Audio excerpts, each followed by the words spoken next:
अस्सलाम वालेकुम नाज़रीन, तारिक इकबाल मोहम्मदी साहब हमारे साथ मौजूद हैं। आज हम कशरफ से सवाल करेंगे, ख्वाब के अंदर अजनबी बच्चा इंसान देखता है तो इसको देखना किस चीज़ की अलामत है, क्या तबीर है? आज हम शेख साहब से पूछेंगे। अस्सलाम वालेकुम। वालेकुमुस्सलाम वरहमतुल्लाहि वबरकातुहू। बिस्मिल्लाहिर्रहमानिर्रहीम। वैसा ख्वाब के अंदर इंसान अजनबी बच्चा देखता है। अजनबी का मतलब अपना नहीं है, किसी और का है, उसको हम जानते भी नहीं है वो बच्चा कौन है।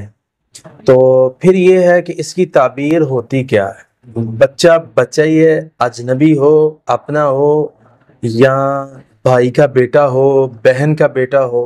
बच्चे की इतनी कमाल की तबीर है कि किसी जगह पर किसी कंडीशन में भी वो नजर आ रहा है, किसी का भी आ रहा है, तो वो आपके लिए खुशखबरी है इसकी तबीर।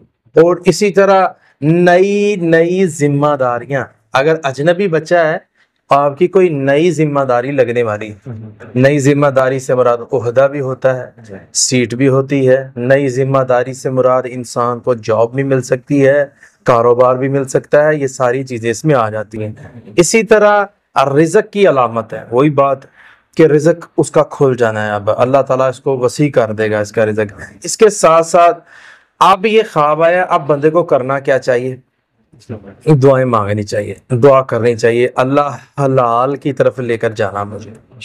तो जब दुआ करेगा तो फिर असर और बेहतर हो जाएगा। आपसे भी बाज लोग, हमसे भी बाज लोग माशरे में और रहते हुए आपने गौर किया, अगर लोग कहते हैं जी ख्वाब ऐसा बड़े अच्छे आते हैं लेकिन पूरे नहीं होते, तो इसकी रीज़न क्या है? तो इसकी रीज़न ये है कि हम बाद में दुआ नहीं कर सकते। दुआ भी करनी चाहिए, या अल्लाह इस ख्वाब को जाहिर फरमा और जल्दी फरमा, तो अल्लाह ताला उसको जल्दी कर दे। जी नाज़रीन, अगले प्रोग्राम में फिर हाज़िर होंगे। अल्लाह हाफ़िज़।